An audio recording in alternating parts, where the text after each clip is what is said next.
Shalom sahabat yang terkasih dalam nama Tuhan Yesus Kristus. Puji Tuhan kita bertemu kembali di dalam kasih-Nya. Dan Cemumek mualaf lagi heboh saat-saat ini sahabat. Siapakah dia?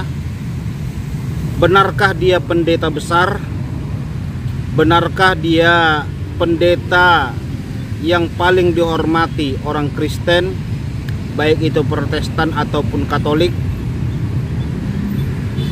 Begitu hebatnya cerita ini sampai di mana-mana heboh saya lihat. Bahkan di beberapa media sosial dipiralkan. Pendeta besar dan Cemumek, pendeta paling dihormati orang Kristen, Protestan dan Katolik, mualaf masuk Islam. Haleluya.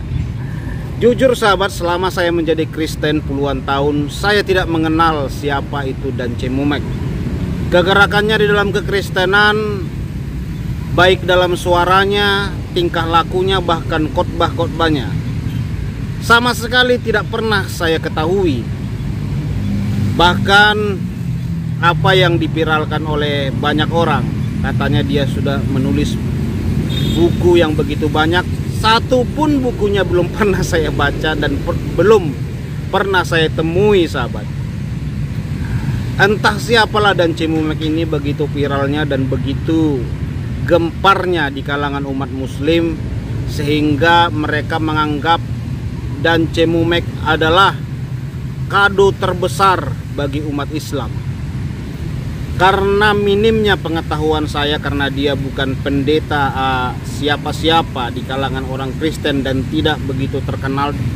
Jujur sahabat yang terkasih, di kekristenan ini cukup ketat, berbeda dengan di agama saya dulu. Kristen ini berbicara lebih banyak ke hal-hal rohani, karakter, perilaku, kelakuan, bahkan keteladanan. Jadi kekristenan ini lebih banyak mengenai proses dan kasih.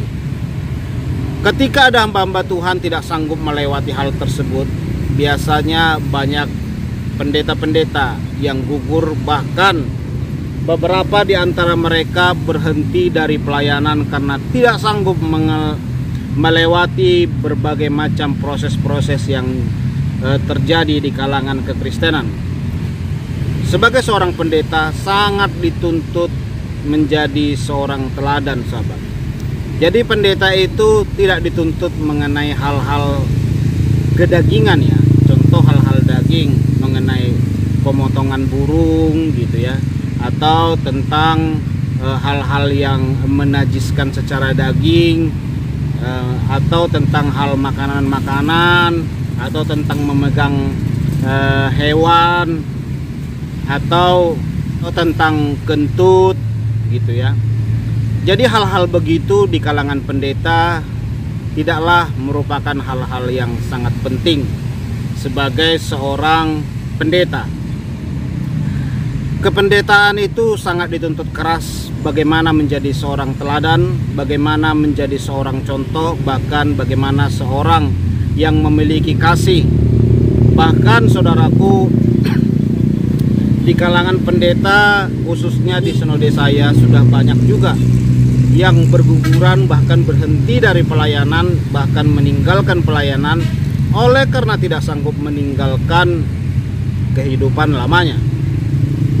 Contoh saja, di tempat saya ini pernah dipecat seorang pendeta oleh karena ketahuan oleh ketua BPD di lampu merah dia tidak mengenakan helm. Bahkan lebih fatalnya lagi, setelah diselidiki ada 2 kendaraan dia, dua-duanya tidak dia bayar pajaknya, bahkan SIM-nya juga tidak ada. Bagaimana seorang pendeta bisa menjadi contoh begitu? Kata ketua BPD kita, apa yang harus kamu khotbahkan? Kamu berkata harus taat, kamu sendiri tidak taat, kamu tidak pakai helm, STN kamu pun tidak hidup pajaknya. Bahkan karena dia tidak mau bertobat, saudaraku, dia diskorsing. Setelah dia diskorsing sahabat, dia pun belum juga bertobat, akhirnya dia dia diberhentikan dari kependetaan. Berat sahabat, hal sekecil itu loh. Apalagi kalau kita seorang pendeta selingkuh atau kawin lagi, waduh, pasti otomatis akan dipecat, dikeluarkan dari sinode.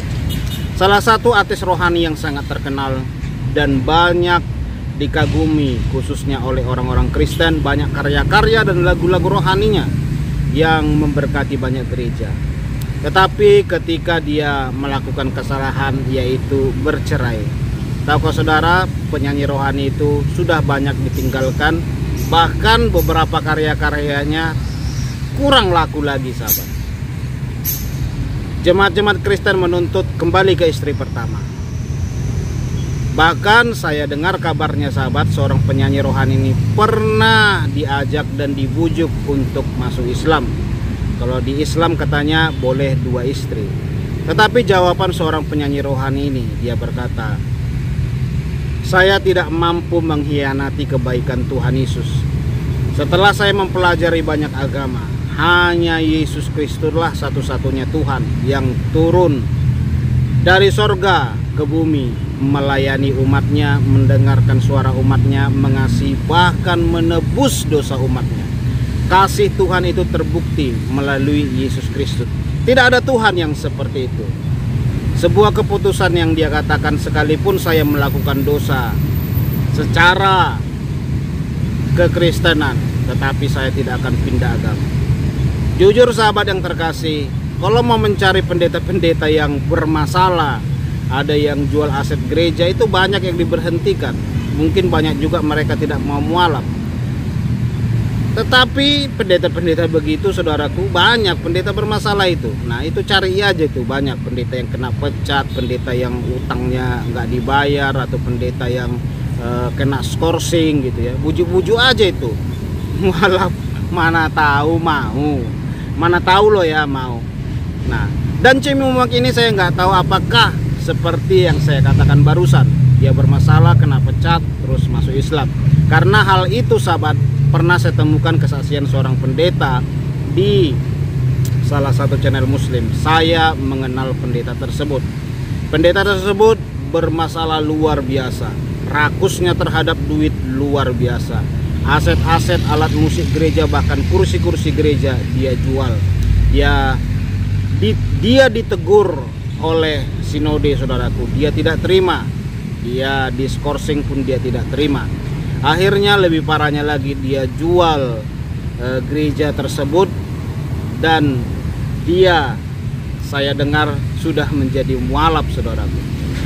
Pendeta begini tidak mengherankan dan tidak perlu kita kagumi atau kita bangga-banggakan seorang pendeta bermasalah di gereja, bermasalah dengan doktrin-doktrin kegerejaan, bermasalah dengan ajaran-ajaran Alkitabiah, dipecat terus pindah agama. Nggak perlu heran sahabat, nggak perlu heran.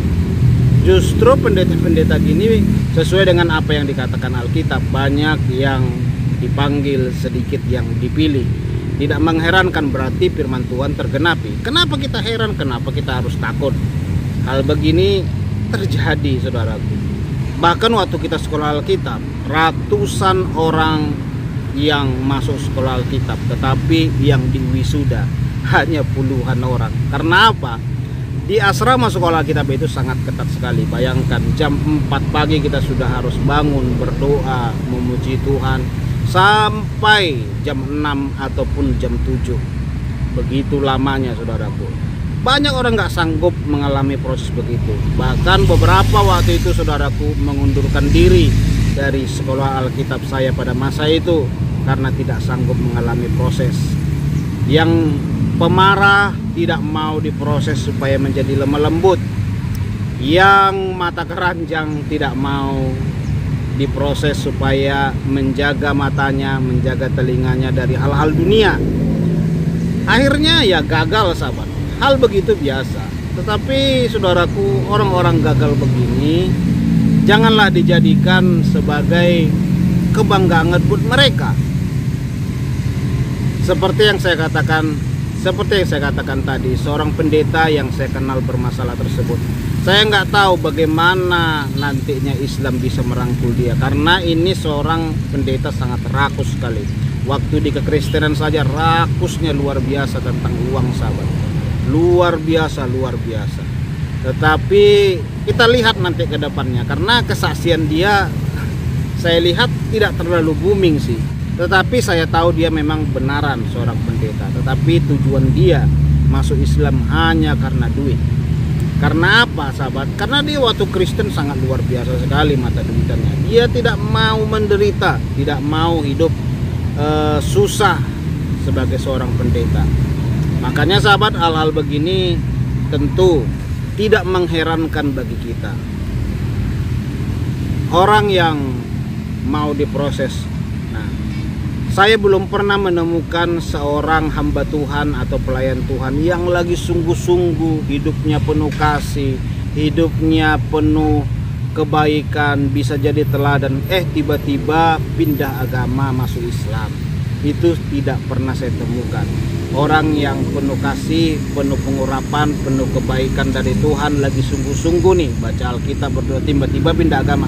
Itu nggak ada, sahabat. Tetapi kalau murtadin itu sering ya kita dengar, bahkan mereka ada katanya yang lagi sholat tahajud, yang lagi sungguh-sungguh, lagi baik-baiknya masuk Kristen. Nah, hal begitu pernah dan beberapa kali dan sering kita dengar, sahabat, hal begitu. Jadi kalau pendeta-pendeta bermasalah, pelayan Tuhan bermasalah terus masuk Islam, nggak heran, sahabat. Bahkan gereja tidak pernah memasuk, kamu mau masuk Islam ya, udah aku bujuk-bujuk lagi lah, aku puaskan keinginan dagingmu. Sinode terus berkata, aku cukupi segala keperluanmu, penting jangan masuk Islam. Enggak dibiarkan, sahabat. Sekalipun sinode itu diancam, kalau kalian tidak mencukupi kebutuhan saya akan masuk Islam. Silahkan masuk Islam. Ketat, sahabat, ketat. Kristen ini ketat. Demikian juga setahu saya di Katolik, baik itu di Protestan dan di beberapa gereja, itu menjadi seorang pastor itu lebih luar biasa lagi. Bahkan pastor itu tidak digaji. Kalau ada pun orang yang memberikan kendaraan mobil atau apapun itu kepada seorang pastor, ini setahu saya ya, pastor itu harus menyumbangkan kembali apa yang diberikan kepada dia itu untuk pelayanan. Waktu dia diberikan mobil ini dia jual kembali, dia gunakan untuk pelayanan. Jadi tidak boleh seorang pastor memegang duit. Setahu saya sih begitu. Dan ada beberapa gereja juga begitu, sahabat. Saya pernah bernaung di sebuah gereja itu.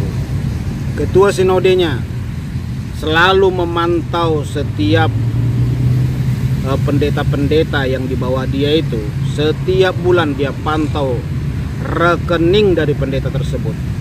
Kalau berkelimpahan atau apapun harus dikurangi dan digunakan untuk pelayanan. Membantu orang susah, mensponsori orang-orang susah untuk berpendidikan, bahkan menampung yatim piatu dan segala macam. Itu dicek oleh ketua sinodenya tiap bulan nomor rekeningnya. Jadi ditetapkan hanya boleh sekian rupiah di rekeningnya. Lebih dari situ harus disumbangkan. Itu di salah satu gereja pernah saya naungi, sahabat. Begitu peraturannya, sangat ketat sekali. Jadi sahabat, tidak mengherankan kalau ada pendeta bermasalah, apalagi pendeta yang kacau terus pindah agama. Ya, kita tidak perlu heran, tidak perlu tercengang-cengang. Cukup saja kita memantau bagaimana nanti saudara muslim bisa mencukupi, bisa memberikan permintaan dia, kebutuhan dia yang begitu besar, dan bisa memaafkan kelakuan-kelakuan dia nanti setelah dia masuk Islam. Ini yang perlu kita perhatikan, sahabat.